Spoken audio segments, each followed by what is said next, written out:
ಅಂತೂ ನನ್ನ ದ್ಯಾವ್ರಿರೋ ದೇವಸ್ಥಾನಕ್ಕೆ ನಾನು ಬಂದೀನಿ. ನನ್ನ ಜೀವನದಾಗೆ ಒಂದು ದೊಡ್ಡ ಕನಸು ಈಗ ಈಗ ನನ್ಸಾಗೈತೆ. ಆ ಸುಬ್ಬುಗೆ ಸರಿಯಾಗಿ ಶಾಸ್ತಿ ಮಾಡ್ತೀನಿ.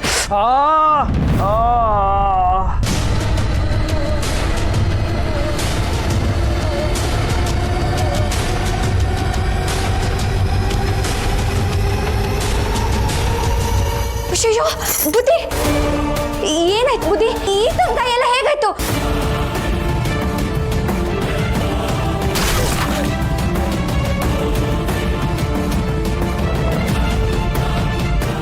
ನೀನು ಬುದ್ಧಿ, ನಾನು ಸಾವಿತ್ರಿ, ಸಾಲಿಗ್ರಾಮದಿಂದ ಬಂದೀನಿ. ಅದು ಹಿಂಗೆ ಮನೆ ನೋಡುವ ಅಂತ ಈ ಕಡೆ ಬತ್ತಿದ್ದೆ, ನೀವು ಕೂಗಿದ್ ಕೇಳ್ತು, ಏನಾಯ್ತು ಅಂತ ನೋಡುವ ಅಂತ ಬಂದೆ ಬುದ್ಧಿ. ಈಟೊಂದು ಗಾಯ ಆಗೈತೆ ಬುದ್ಧಿ. ನೋವಿನ ಎಣ್ಣೆ ಏನಾದ್ರು ಇದ್ರೆ ಹೊಸಿ ಹಚ್ಕೊಳ್ಳಿ, ನೋವೆಲ್ಲ ಕಮ್ಮಿ ಆಯ್ತದೆ, ಸರಿನಾ?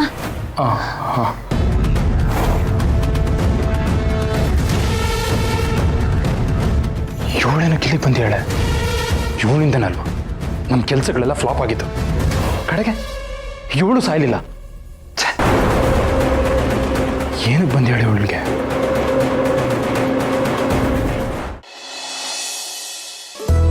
ಅಂತೂ ವರ, ನಿನ್ನ ಜೊತೆ ಮಾತಾಡಿ ಎಷ್ಟು ದಿನ ಆಗಿತ್ತು ಕಣೆ. ನಾನು ಅಮ್ಮಂಗೆ ಹೇಳ್ತಾನೆ ಇದ್ದೆ, ಅಮ್ಮ ಒಂದಿನ ಹೋಗಿ ವರನ್ ಮಾತಾಡ್ಸ್ಕೊಂಡು ಬರೋಣ ಅಂತ. ಅವಳೇ 100 ಮೈಲಿ ದೂರದಲ್ಲಿದ್ದಾಳ, ಇಲ್ಲೇ ಮೇಲ್ಗಡೆ ಮನೇಲಿರೋದು, ಹೋಗಿ ಬರೋಣ ಅಂತ. ಆದರೆ ಅಮ್ಮನೇ ಬೇಡ ಬೇಡ ಅಂತಿದ್ಲು. ದನ ಸುಮ್ಮನೆ ಇರೋ. ನಿಮ್ಮ ಮನೆ ಪರಿಸ್ಥಿತಿ ಹೇಗಿರುತ್ತೋ ಏನೋ, ನಾವು ಬಂದು ಅಲ್ಲಿ ನಿನಗೆ ತೊಂದರೆ ಆಗೋದು, ಜೊತೆಗೆ ಇಂದ್ರಮ್ಮ ಕೋಪ ಮಾಡಿಕೊಂಡ್ರೆ ಯಾಕೆ ಅಂತ ಸುಮ್ಮನಾದ್ವಿ. ಅಮ್ಮ, ನನ್ನ ಕ್ಷಮಿಸ್ಬಿಡು ಅಮ್ಮ. ನಾನು ಮನೆಗೆ ಬಂದು ಹೋಗೋಕ್ಕಾಗಲಿಲ್ಲ. ನಮ್ಮ ಮನೆ ಕೆಳಗಡೆನೆ ನನ್ನ ತವ್ರ ಮನೆ ಇದ್ದರೂ ನನಗೆ ಒಂದಿನೂ ಬಂದು ಹೋಗೋಕ್ಕಾಗಲಿಲ್ಲ. ಆದರೆ ಒಂದು ಮಾತು ಸತ್ಯ ಅಮ್ಮ, ನೀವು ನಮ್ಮ ಮನೆ ಕೆಳಗಿರ್ಬೋದು, ಆದರೆ ನಾನು ಯಾವತ್ತೂ ನನ್ನ ತವ್ರ ಮನೆ ಪ್ರೀತಿನ, ಗೌರವನ, ಘನತನ ಕೆಳಗೆ ಬೀಳೋ ಹಾಗೆ ಮಾಡಿಲ್ಲ ಅಮ್ಮ. ಮೇಲ್ಗಡೆನೆ ಮನೆ ಇದ್ರು ಒಂದೇ ಒಂದು ದಿವಸ ಹೊರನ್ ಕರ್ಕೊಂಡು ಬರೋಕ್ಕಾಗಿಲ್ಲ. ದಯವಿಟ್ಟು ತಪ್ಪು ತಿಳ್ಕೊಂಬೇಡಿ. ಹಾಗಂತ ನಮ್ಮ ಮನೇಲಿ ಎಲ್ಲ ವಿಷಯ ಸರಾಗವಾಗಿ ನಡೀತಿದೆ ಅಂತ ನಾನು ನಿಮಗೆ ಹೇಳಲ್ಲ. ಅಮ್ಮನ ಮ್ಯಾನೇಜ್ ಮಾಡೋದು ಸ್ವಲ್ಪ ಕಷ್ಟನೇ. ಹಾಗಂತ ನೀವೇನೋ ಚಿಂತೆ ಮಾಡಬೇಡಿ. ವರನ ಜೊತೆ ನಾನಿರ್ತೀನಿ, ಯಾವಾಗಲೂ ಅವಳು ಬೆನ್ನಿಂದನೇ ಇರ್ತೀನಿ. ಕಷ್ಟ ಸುಖ ನೋಡ್ಕೊಂಡು ಬೆಳೆದಿರೋ ಹುಡುಗಿ ವರ, ಒಳ್ಳೆ ಸಂಸ್ಕಾರ ಕೊಟ್ಟು ನಮ್ಮ ಮನೆಗೆ ಕಳಿಸಿದ್ದೀರ. ಇನ್ನು ಸ್ವಲ್ಪ ದಿವಸದಲ್ಲಿ ಅವಳು ಸ್ವತಂತ್ರವಾಗಿರ್ತಾಳೆ, ದೊಡ್ಡ ಆಫೀಸರ್ ಆಗ್ತಾಳೆ. ಅವಳು ಆಫೀಸರ್ ಆಗ್ತಾಳೆ ಅನ್ನೋದಕ್ಕಿಂತ ನೀವು ಅವಳ ಬಗ್ಗೆ ಇಷ್ಟೆಲ್ಲ ಮಾತಾಡ್ತಾ ಇದ್ದೀರಲ್ಲ, ಅದೇ ನನಗೆ ತುಂಬ ಖುಷಿ ಆಗ್ತಾ ಇರೋದು.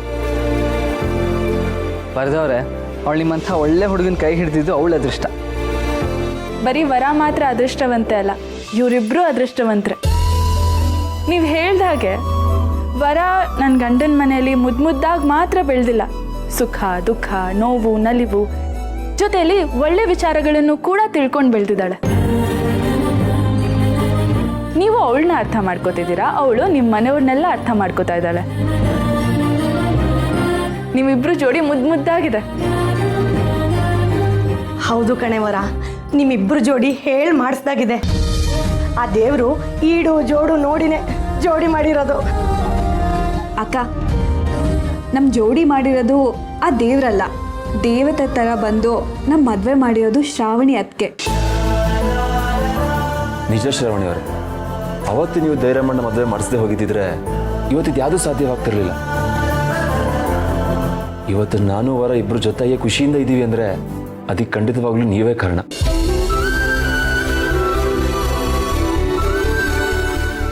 ಸರಿ ಅಮ್ಮ, ಹೊತ್ತಾಗ್ತದೆ, ನಾನು ಯಜಮಾನ್ರಿಗೆ ಹೇಳಿ ಹೊರಡ್ತೀನಿ. ಆಯ್ತಮ್ಮ, ಸದಾ ಕಾಲ ಸುಖ ಸಂತೋಷ ಶಾಂತಿ ನೆಮ್ಮದಿ ನಿನಗೆ ಸಿಗಲಿ ಅಂತ ಆ ದೇವರಲ್ಲಿ ಕೇಳ್ಕೊತೀನಿ.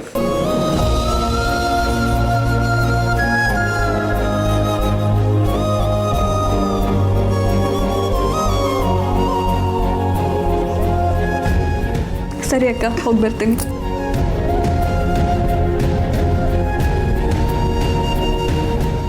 ಸರಿ, ಹಾಗಿದ್ರೆ ನಾವು ಹೊರಡ್ತೀವಿ.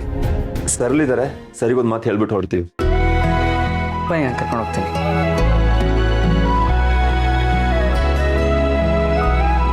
ಮೇಡಮ್ ನಾನು ಒಂಚೂರು ವಿಧಾನಸೌಧಕ್ಕೆ ಹೋಗ್ಬಿಟ್ಟು ಒಂದಷ್ಟು ಫೈಲ್ ಸಬ್ಮಿಟ್ ಮಾಡಬೇಕಾಗಿದೆ. ಮಾಡಿಬಿಟ್ಟು ಒಂದು ಅರ್ಧ ಮುಕ್ಕಾಲು ಗಂಟೆ ಬಂದ್ಬಿಡ್ತೀನಿ. ಸರಿ ಸುಬ್ಬು. ಸುಬ್ಬು ಹುಷಾರ್ ಸುಬ್ಬು, ಯಾಕೆ? ಅಯ್ಯೋ ಹೇಳ್ಬಿಟ್ಟೆ ಅಷ್ಟೇ ಮೇಡಮ್, ಏನಿಲ್ಲ. ನೀನು ಸ್ವಲ್ಪ ಹೊತ್ತು ಕೂತ್ಕೋ, ಆಮೇಲೆ ಹೋಗುವಂತೆ. ಮೇಡಮ್ ನಡಿವಾಗ ಎಡವತ್ತು ಸಹಜ, ಇದಕ್ಕೆಲ್ಲ ಹೆದರ್ಕೊಂಡಿರೋಕ್ಕಾಗುತ್ತಾ? ಬರ್ತೀನಿ ರೀ.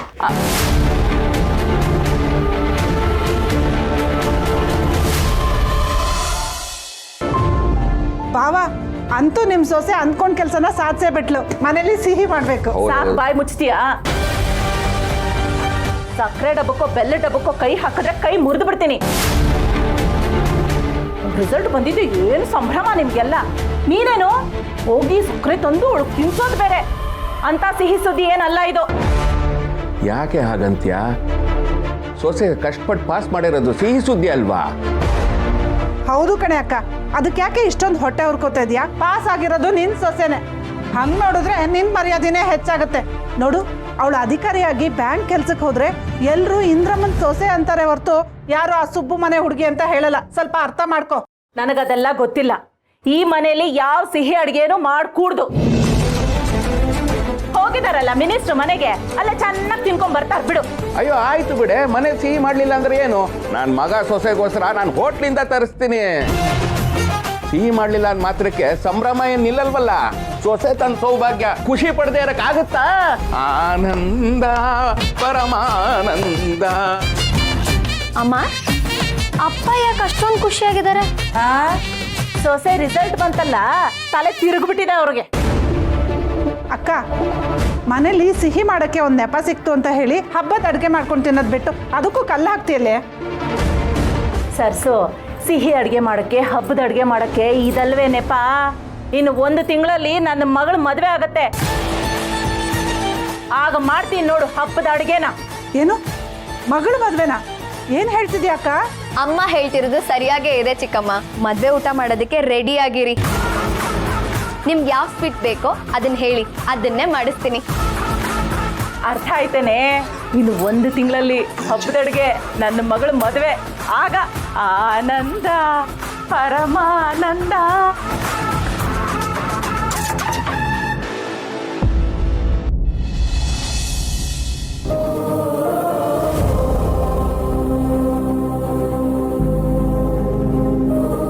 ಏನೇ ಹುಡುಗಿ, ನಿನ್ನ ಗಂಡ ಇನ್ನೂ ಫೋನ್ ತಗೋತಿಲ್ವಾ?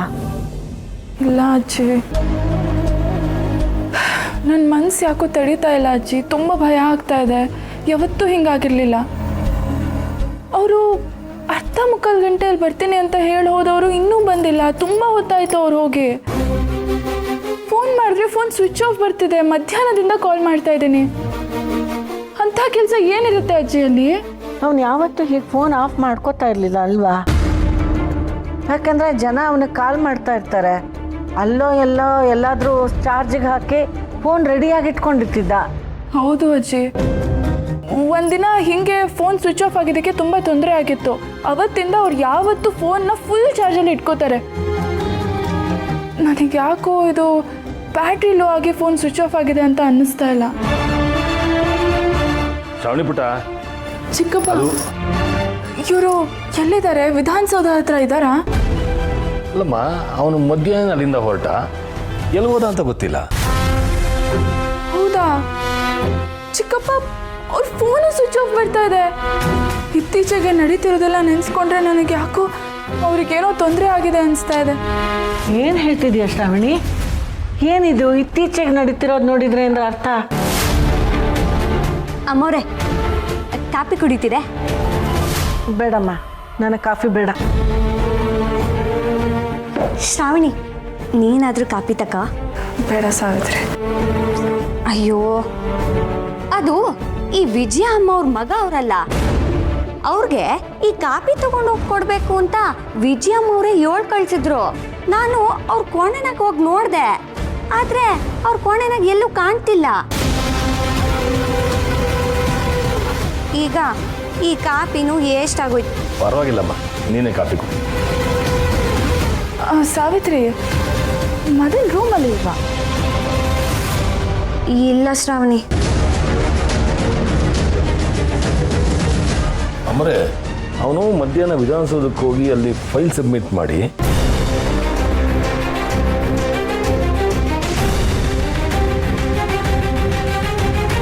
ಸುಬ್ಬುನು ಮಧ್ಯಾಹ್ನದಿಂದ ಕಾಣ್ತಾ ಇಲ್ಲ, ಇಲ್ಲಿ ಮದನೂ ಕಾಣ್ತಾ ಇಲ್ಲ.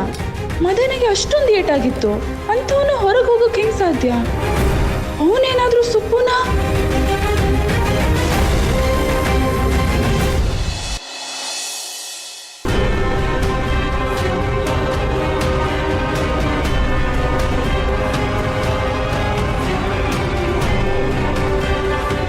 ಸಾವಿತ್ರಿ ಹೇಳ್ದಾಗೆ ಮದನ್ ಎಲ್ಲೂ ಮನೇಲಿ ಕಾಣ್ತಾನೆ ಇಲ್ಲ, ಅವನ ಕಾರು ಇಲ್ಲ.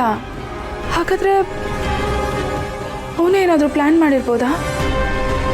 ಹೇಗೆ ತಿಳ್ಕೊಳ್ಳಿ ಇದನ್ನ? ಮೇಡಮ್, ಕೊರಿಯರ್ ಬಂದಿದೆ. ಕೊರಿಯರಾ? ಯಾರಿಗೆ? ನಿಮ್ಮ ಹೆಸರಿಗೆ ತಗೊಳ್ಳಿ. Thank you. ಓಕೆ.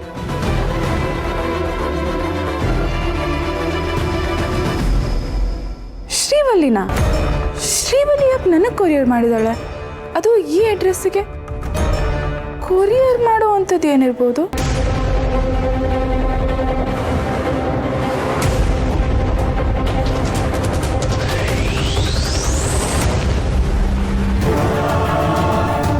ಸ್ನೇಹದಿಂದ ಕರೆಯುವ ಮನಸ್ಸು ನಮ್ಮದು, ಪ್ರೀತಿಯಿಂದ ಬರುವ ಮನಸ್ಸು ನಿಮ್ಮದು.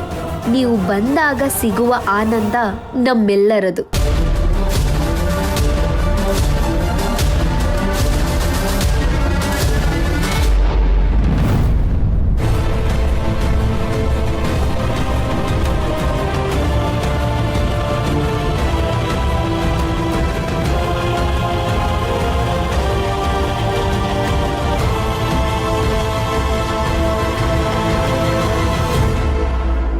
ಶ್ರಾವಣಿ, ಏನಿದು? ಏನು ಹರಿದಾಗ್ತಿದ್ಯಾ? ಇದೆಲ್ಲ ನಿನ್ನ ಆಟಗಳಂತ ನನಗೆ ಚೆನ್ನಾಗಿ ಗೊತ್ತಿದೆ ವಿಜಯಾಂಬಿಕಾ. ಗೊತ್ತಾದ್ರೆ ಏನು ಮಾಡ್ಕೋತೀಯ? ನೀನೇನು ಮಾಡ್ಕೊಳಕ್ಕಾಗಲ್ಲ. ನಿನ್ನ ನೋಡಿದ್ರೆ ನನಗೆ ಪಾಪ ಅನ್ನಿಸ್ತಾ ಇದೆ ಶ್ರಾವಣಿ. ಆ್ಯಕ್ಚುಲಿ ಇಂಥ ಪರಿಸ್ಥಿತಿ ನನ್ನ ಶತ್ರುಗೂ ಬರಬಾರ್ದು. ಏನು ಮಾಡೋದು ಪಾಪ, ಮ್ಯಾರೇಜ್ ಸರ್ಟಿಫಿಕೇಟ್ ಕಳ್ಕೊಂಡೆ, ಇನ್ನು ಮುಂದೆ ಆಸ್ತಿನೂ ಕಳ್ಕೊತೀಯ. ಅದೆಲ್ಲ ಸಾಲದು ಅಂತ ವೀರು ಬೇರೆ ನೀನೊಂದು ಮಗಳೇ ಅಲ್ಲ ಅಂತ ಹೇಳ್ಬಿಟ್ಟಿದ್ದಾನೆ. ಹಾಗಾಗಿ ನೀನು ಪ್ರಾಣಕ್ಕಿಂತ ಹೆಚ್ಚಾಗಿ ಪ್ರೀತಿಸೋ ಅಪ್ಪನ್ನು ಕಳ್ಕೊಂಡೆ.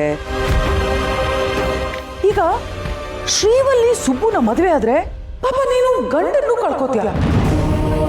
ಟೋಟಲಿ ನಿನ್ನ ಅಸ್ತಿತ್ವನೇ ಕಳ್ಕೊತೀಯ. ಎಂಥ ಪರಿಸ್ಥಿತಿ ಅಲ್ಲ? ಈಗ ಗೊತ್ತಾಯ್ತಾ ನನ್ನನ್ನು ಎದುರಾಕೊಂಡ್ರೆ ಏನಾಗುತ್ತೆ ಅಂತ? ಹೀಗೆ ಜೀವನದಲ್ಲಿ ಹಂತ ಹಂತವಾಗಿ ಎಲ್ಲಾನು ಕಳ್ಕೋತಾ ಬರ್ತೀಯ. ಕಡೆಗೆ ಬಿಕಾರಿಯಾಗಿ ಬೀದಿಯಲ್ಲಿ ಬಿದ್ದಿರ್ತೀಯ. ಆ ದಿನ ತುಂಬ ದೂರ ಇಲ್ಲ. ಅದನ್ನು ನೋಡಕ್ಕೆ ನಾನು ಕಾಯ್ತಾ ಇದ್ದೀನಿ Shravani. I am waiting. Carry on.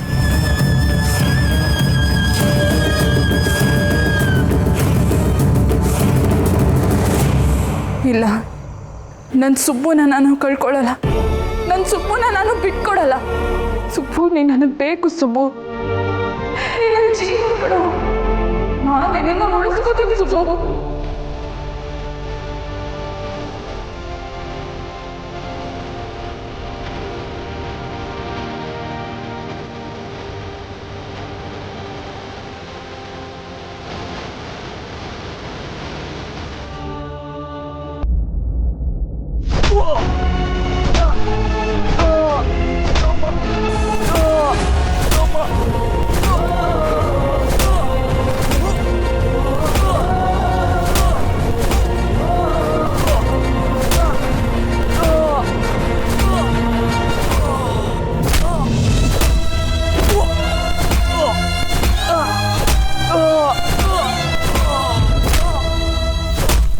ಸಾಕು, ನಿಲ್ಸ್ರೋ. ಸಾಕು. ಸುಬ್ಬು, ಈ ರೀತಿ ಬೇಟೆ ಆಡ್ಕೊಂಡು ತಿನ್ನೋದು ಅಂದರೆ ನಂಗೆ ತುಂಬ ಇಷ್ಟ. ನನ್ನನ್ನು ಮುಟ್ಟಿ ಅಷ್ಟು ಈಸಿಯಾಗಿ ಬಚಾವಾಗ್ಬೋದು ಅಂತ ಅಂದ್ಕೊಂಡಿದ್ಯಾ? ನೋವೇ ಚಾನ್ಸೇ ಇಲ್ಲ. ಹೋದ್ಸಲ ಏನೋ ನಿನ್ನ ನಸೀಬ್ ಚೆನ್ನಾಗಿತ್ತು, ಬಚಾವಾದೆ. ಆದರೆ ಇವತ್ತು ಸಾಕ್ಷಾತ್ ಆ ದೇವರೇ ಎದುರಿಗೆ ಬಂದ್ರು ನಿನ್ನನ್ನು ಉಳಿಸ್ಕೊಳ್ಳೋದಕ್ಕೆ ಸಾಧ್ಯನೇ ಇಲ್ಲ.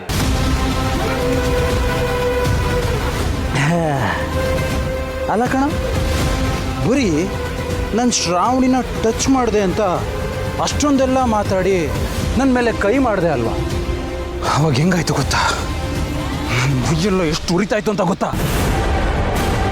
ಈಗಲೂ ನೆನೆಸ್ಕೊಂಡ್ರೆ ರಕ್ತ ಕುದಿಯುತ್ತೆ. ಎಂಥ ಕೆಟ್ಟ ನೆನಪು! ಹಾಂ, ಕೆಟ್ಟ ನೆನಪು. ಇವತ್ತು ಕೊಡ್ತೀನಿ ನೋಡು ಕೆಟ್ಟ ನೆನಪು. ಹೇಗಿರುತ್ತೆ ಅಂದರೆ, ಶ್ರಾವಣಿ ಜೀವನದಲ್ಲಿ ಕೊನೆವರೆಗೂ ನೆನೆಸ್ಕೊಂಡು ಸಾಯ್ಬೇಕು. ಅದನ್ನು ನೀನು ನೋಡಿ ವಿಲ ವಿಲ ವಿಲ ವಿಲ ಅಂತ ಒದ್ದಾಡಿ ಸಾಯ್ಬೇಕು. ಹಾಗೇನಾದರೂ ಮಾಡಿಲ್ಲ ಅಂದರೆ ನನ್ನ ಮಗನೇ ಅಲ್ಲ ಕಣ.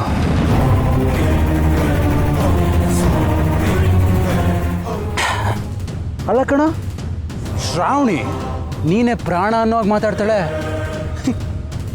ಇವತ್ತು ನೋಡೋ, ಶ್ರಾವಣಿ ಮಾನ ನಿನ್ನ ಪ್ರಾಣ ಎರಡೂ ಹೋಗುತ್ತೆ.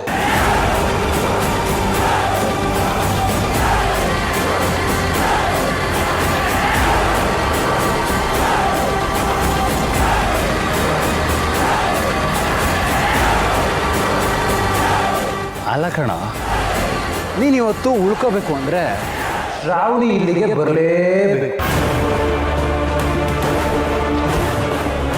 ಆದರೆ ಅವತ್ತಿನ ಥರ ಈ ವಿಚಾರನ ಚಿಕ್ಕದಾಗಿ ಎಂಡ್ ಮಾಡಲ್ಲ. ಇವತ್ತು ನಾನು ಕೊಡ್ತೀನಲ್ಲ ಟ್ವಿಸ್ಟು ಹೆಂಗಿರುತ್ತೆ ಅಂದರೆ, ಬರೀ ಶ್ರಾವಣಿ ಮಾತ್ರ ಅಲ್ಲ, ಅವ್ರ ಅಪ್ಪನೂ ಗಡ್ಡ ಗಡ್ಡ ಗಡ್ಡ ಗಡ್ಡ ಗಡ್ಡ ಅಂತ ನಡುಗಿಸಿ ಸಾಯ್ಬೇಕು. ಅಲ್ಲಿಗೆ ನಿಮ್ಮಿಬ್ರು ಕತೆ ಫಿನಿಶ್. ಯಾರೋ ರಾಜಕೀಯದ ಶತ್ರುಗಳು ನಮ್ಮ ಮಾವಂಗೆ ಆಗದೆ ಇರೋರು ಈ ರೀತಿ ಮಾಡಿದ್ರು ಅಂತ ನ್ಯೂಸಲ್ಲಿ ಚಾಪ್ಟರ್ನ ಕ್ಲೋಸ್ ಮಾಡ್ತೀನಿ.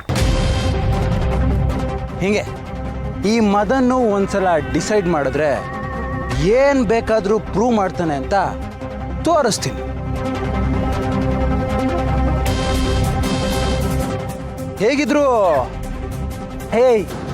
ಹೇಗಿದ್ರು ನೀನು ಸಾಯ್ತಿದ್ಯಾ ಅಲ್ವಾ? ಸಾಯಕ್ಕಿನ ಮುಂಚೆ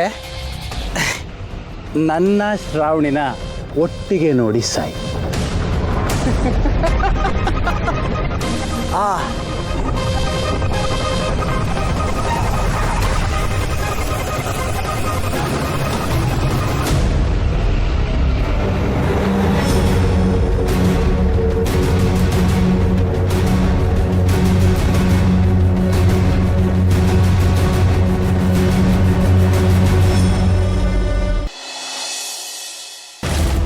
ಇಲ್ಲ ಚಿಕ್ಕಪ್ಪ, ಸುಬ್ಬು ಯಾವತ್ತೂ ಈ ಥರ ಮಾಡಿದವರಲ್ಲ. ಅವ್ರು ಖಂಡಿತ ಯಾವುದೋ ಇಕ್ಕಟ್ಟಿನ ಪರಿಸ್ಥಿತಿಯಲ್ಲಿ ಸಿಕ್ಕಾಕೊಂಡಿರ್ತಾರೆ. ಎಲ್ಲೋ ಏನೋ ಅನಾಹುತ ಆಗಿದೆ ಅನ್ನಿಸ್ತಾ ಇದೆ ಚಿಕ್ಕಪ್ಪ. ಯಾರೋ ಹೀಗೆಲ್ಲ ಮಾಡ್ತಿದ್ದಾರೆ ಚಿಕ್ಕಪ್ಪ. ಅಲ್ಲಮ್ಮ, ಸುಬ್ಬುಗೆ ತೊಂದರೆ ಕೊಡೋರು ಯಾರು ಇರ್ತಾರಮ್ಮ? ನಾನು ಬೇಕಾದ್ರೆ ಡಿಪಾರ್ಟ್ಮೆಂಟ್ ಹತ್ರ ಮಾತಾಡ್ತೀನಿ, ಲೊಕೇಶನ್ ಟ್ರೇಸ್ ಮಾಡಿಸೋಣ. ಇಲ್ಲಾಂದರೆ ಇನ್ನೊಂದು ಸ್ವಲ್ಪ ಹೊತ್ತು ಕಾದು ನೋಡೋಣ. ಬಟ್ ನೀನು ಸುಮ್ಮನೆ ಗಾಬರಿ ಆಗ್ತಿದೀಯಾ? ಸುಬ್ಬುಗೆ ತೊಂದರೆ ಕೊಡೋದು ಯಾರು ಇರೋಕ್ಕೆ ಸಾಧ್ಯ ಹೇಳು? ಇದ್ದಾರೆ ಸರ್. ಮೇಡಮ್, ನಿಮ್ಗೆ ಗೊತ್ತಲ್ಲ, ಎಲ್ಲ ನಿಜಾನು ಹೇಳಿಬಿಡಿ. ನಿಜನಾ? ಯಾವ ನಿಜ? ಚಿಕ್ಕಪ್ಪ ಏನಿಲ್ಲ, ಅದು ಸುಬ್ಬು ಅವತ್ತು ಬರೋವಾಗ ಗಾಡಿ ಟಚ್ ಆಗಿ ಏನೋ ಜಗಳ ಆಯಿತು ಅಂತ ಹೇಳಿದ್ರು. ಅದೇ ಗೊತ್ತಲ್ಲ ನಿಮಗೆ, ಚಿಕ್ಕ ಚಿಕ್ಕ ವಿಷಯಕ್ಕೆ ದೊಡ್ಡದು ಮಾಡ್ತಾರೆ, ಅದಕ್ಕೆ ಹಾಗೆ ಹೇಳ್ತಾ ಇದ್ದಾರೆ ಚಿಕ್ಕಪ್ಪ. ಆದರೂ ಸುಬ್ಬುನ ಯಾರಾದರೂ ಕಿಡ್ನಾಪ್ ಮಾಡಿರ್ಬೋದಾ ಅಂತ ಅನ್ನಿಸ್ತಾ ಇದೆ ನನಗೆ. ಏನಮ್ಮ ಹೇಳ್ತಿದ್ಯಾ? ಕಿಡ್ನಾಪ? ಇವಳು ಸುಮ್ಮನೆ ಗಾಬರಿ ಆಗ್ತೀಯಾಳೆ. ಸುಬ್ಬುನ ಯಾರು ಕಿಡ್ನಾಪ್ ಮಾಡೋಕ್ಕೆ ಸಾಧ್ಯ ಹೇಳು? ರೀ, ದಯವಿಟ್ಟು ಸ್ವಲ್ಪ ನಿಧಾನಕ್ಕೆ ಮಾತಾಡಿ. ಈ ಮಾತನ್ನ ಸುಬ್ಬು ಮನೆಯವರು ಅಥವಾ ಲಲಿತಾ ದೇವಿ ಅಮ್ಮನವ್ರು ಯಾರಾದರೂ ಕೇಳಿಸ್ಕೊಂಡ್ಬಿಟ್ರೆ ಸುಮ್ಮನೆ ಗಾಬರಿ ಆಗ್ತಾರೆ, ಆಮೇಲೆ ನೊಂದ್ಕೊಂತಾರ್ರಿ. ನಾವು ಯಾವುದಕ್ಕೂ ಪೊಲೀಸ್ ಕಂಪ್ಲೇಂಟ್ ಕೊಡೋದು ಒಳ್ಳೇದು. ಕರೆಕ್ಟಾಗಿ ಹೇಳಿದ್ರಿ ಮೇಡಮ್. ಹೌದು ಸರ್, ಪೊಲೀಸ್ ಕಂಪ್ಲೇಂಟ್ ಕೊಟ್ಬಿಡೋಣ. ಸುಬ್ಬು ಜೀವಕ್ಕೆ ಏನೂ ತೊಂದರೆ ಆಗಬಾರ್ದು. ಸುಬ್ಬು ಜೀವ ತುಂಬ ಮುಖ್ಯ. ಏನ್ರಿ ನೀವು ಸುಮ್ಮನೆ ಏನೇನೋ ಮಾತಾಡ್ತೀರಾ? ಅಲ್ಲ, ಸುಬ್ಬುಗೇನೋ ಪ್ರಾಣಕ್ಕೆ ಅಪಾಯ ಇದೆ ಅನ್ನೋ ಥರ ಮಾತಾಡ್ತಿದ್ದೀರಾ? ಸುಬ್ಬು ಜೀವಕ್ಕೆ ಜೀವ ಕೊಡೋನು, ಅಂಥವ್ನ ಜೀವ ತೆಗೆಯೋ ಪ್ರಯತ್ನ ಯಾರ್ರೀ ಮಾಡ್ತಾರೆ?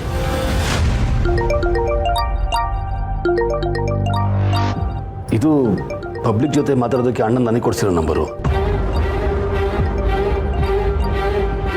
ಇದಕ್ಕೆ ಯಾರು ಕಾಲ್ ಮಾಡಿರ್ತಾರೆ? ಪ್ರೈವೇಟ್ ನಂಬರ್ ಅಂತ ಬರ್ತಿದೆ. ಹಲೋ, ಏನೋ ಮಿನಿಸ್ಟ್ರು ಚಮಚ. ಏಯ್, ಯಾರ ನೀನು? ನಿಮ್ಮ ಅಣ್ಣ ಶ್ರೀರಾಮ, ನೀನು ಲಕ್ಷ್ಮಣ. ಲಂಕೆಗೆ ಬಂದಿರೋ ಹನುಮಂತನ ಕಟ್ಟಾಕಿ ಬಾಲಕ್ಕೆ ಬೆಂಕಿ ಇಡ್ತಾ ಇದ್ದೀನಿ.